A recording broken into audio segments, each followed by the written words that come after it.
सोहर पर आवल जाओ बाकी जौन रउआ सभी लोकगीत भी सुनीला। हमने के यहाँ जौन पारंपरिक गावल जाला और हम पारंपरिक ही गाइला। खूब सुंदर एगो राम जी के सोहर बा।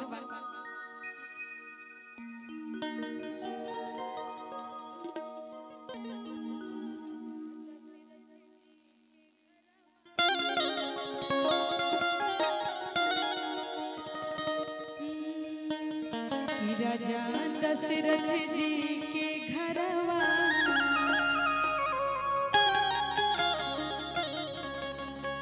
आज जन्मे ललनवा। भोगल उठाइएगा भैया। कि राजा दशरथ जी के घरवा, राजा दशरथ जी के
आ गईले शुभ दिन सगुना।